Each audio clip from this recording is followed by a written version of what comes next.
ఇంకా నలిగిపోవాలనుకుంటే అది రేపు వేసే ఓటు, రేపు ఎందుకంటే మండలం సర్పంచులు ఈ రెండు మీ చేతిలో ఉంటే అభివృద్ధి నిరాటంకంగా కొనసాగుతుంది తప్ప ఎవరి చేతిలో ఉండదు. మీ స్థానికంగా మీ పరిపాలన మీరే చేసుకున్నారనుకున్నప్పుడు మీరు ఆలోచించుకోండి. ఇది ఎలక్షన్ వేదిక కాదు. అయినా గారి గ్రామాల నుంచి కూడా ముఖ్యమంత్రులు ఇక్కడ ఉన్నారు. అది ఆలోచించకుండా ఏదో నాకు వస్తుందిలే నేనేస్తా నామినేషన్ అని చెప్పి మీకే తెలుస్తుంది గ్రామంలో ఎవరిని పెడితే బాగుంటుందని. కొన్ని విషయాలు జరిగినాయి కర్నూలులో. ప్రకాష్ నగర్లో బీఫారాలు లేకుంటే వాళ్ళు స్థానికంగా చెప్పాను. అప్పుడు కొన్ని కాంగ్రెస్ బీఫారాలు లేకుంటే చిక్కేసాం. ఇండిపెండెంట్ గానే చెప్పి వాళ్ళ స్థానికులు పిలిచి చెప్పాను. గోడకు పెయింట్ వేస్తాడు గవర్నర్ పెట్టారు. గెలిచాడు. గెలిపించాలి. గెలిచినటువంటి అభ్యర్థి మనం చెప్పినటువంటి అభివృద్ధి ఉంటాడా లేదని ఆలోచించాలి. కానీ నేనే ఉండాలా, దొరికితే నేనే తిరిగిపోతాయి చెప్తారు ఒకటి తెప్పించుకున్నామంటే నన్ను చూడరు, నిన్ను చూడరు, ఇంకోరు చూడరు. కోడవూరు టౌన్ పరిస్థితే. కోడవూరు టౌన్లో ఎందుకు వేశారు? చాలా గ్రామాలు వేశారు. అందుకన్నా మంచి మెజార్టీ వచ్చింది. అట్లా చెప్తున్నా చాలా గ్రామాలు ఉన్నాయి. కోడవూరు టౌన్ లో డబ్బులు వేయలేదు. అభివృద్ధి చేసినటువంటి ఘనత ఒక కోడూరు పట్టణానికి ఉందని చెప్పి మళ్ళీ సవినయంగా తెలియజేస్తాం. రేపు భవిష్యత్ మీ చేతిలో ఉంది. లేకపోతే విశ్వనాథరెడ్డి గౌరవ ప్రదర్శనకు సంబంధించినదో దర్శకుడికో కాదు. ఇది మీరే భవిష్యత్ ఆలోచించుకోండి. గ్రామాల్లో ఇక్కడ కూడా తెలుగుదేశం పార్టీకి పనిచేశారు. పాప ఆయన పుట్టన్న ఆయన పేరు ఆయన కదా చెప్పారు. ఏ పేరు? మురికొందు కూడా ఏం సాయం చేయలేకపోయాం. చేయాలి. సరే పరిస్థితిని బట్టి తప్పకుండా చేయాలనే ఉంది. ఎందుకంటే మీకు కూడా తెలుసు ఫండ్స్ ఏమొస్తున్నాయి, అభివృద్ధి ఏం జరుగుతుంది.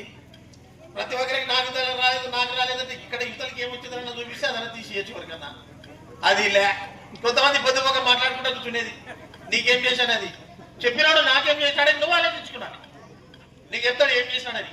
మంచిది నువ్వేం చేస్తావు చెయ్యి, మంది చేస్తే నీ ఏమంటే సంతోషం. ఇది సగం చెడుపు.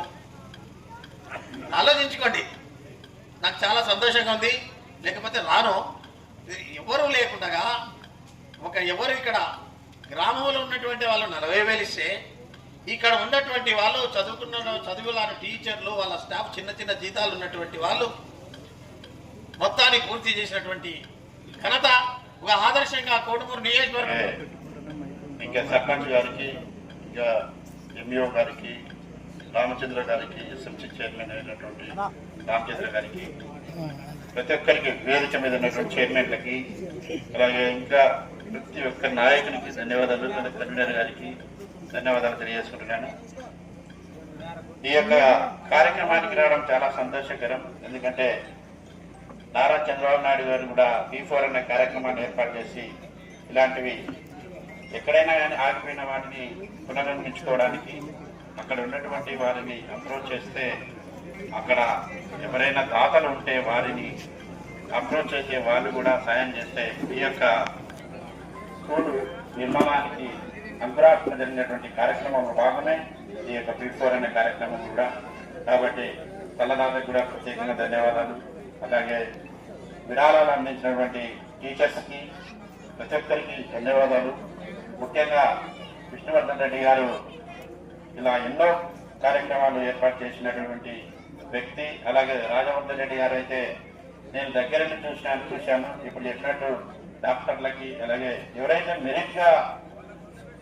మెరిట్లో ఉండి మేము చదువుకోలేకపోతున్నామంటే వారికి ఆర్థిక సహాయాన్ని అందించే వ్యక్తి మన కర్నూలు మండలంలో, అలాగే మా కాన్స్టిట్యూన్సీలో ఎవరైనా ఉన్నారంటే అప్పుడు ఉన్నటువంటి మా రాజవర్ధన్ రెడ్డి గారు ఇప్పుడు లేదని కూడా మాకు చాలా బాధ. ఎందుకంటే ఆయన ఆధ్వర్యంలో మేము జీవం పోసుకున్న వ్యక్తులు సర్పంచ్లు అయ్యాము.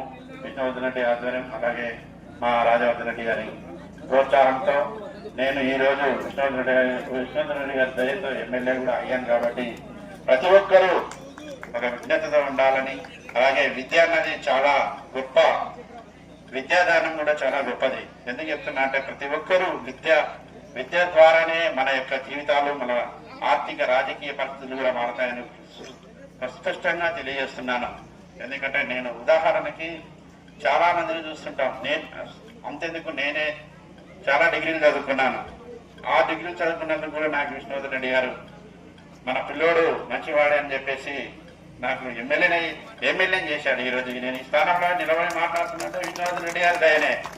కాబట్టి ప్రతి ఒక్కరు అందరూ చదువుకోండి, అందరూ లాయర్లు, డాక్టర్లు, ఐఏఎస్ ఆఫీసర్లు, ఐపీఎస్లు, ప్రతి ఒక్క విద్యార్థులకి ముఖ్యంగా తెలియజేస్తున్నాను, బాగా చదువుకుంటే మనకి ఎప్పటికైనా ఉన్నత విలువలు, అలాగే తల్లిదండ్రుల యొక్క వారికి యొక్క ఆలోచన కూడా మనం నడుచుకొని ఎటువంటి ఎక్కడ కూడా మనం అలాగే డ్రగ్స్ కానీ ఇంకా ఇతర మద్యపానానికి కానీ అలవాటు పడకుండా మనం ముందుకెళ్తే మన గోల్ని ఎప్పుడైతే రీచ్ అయ్యామో మనం ఆ రోజే మనం యొక్క సక్సెస్ ని అందుకోవడం తెలియజేసుకుంటూ, అలాగే ప్రత్యేకంగా విద్యార్థిని యొక్క ప్రత్యేకంగా ధన్యవాదాలు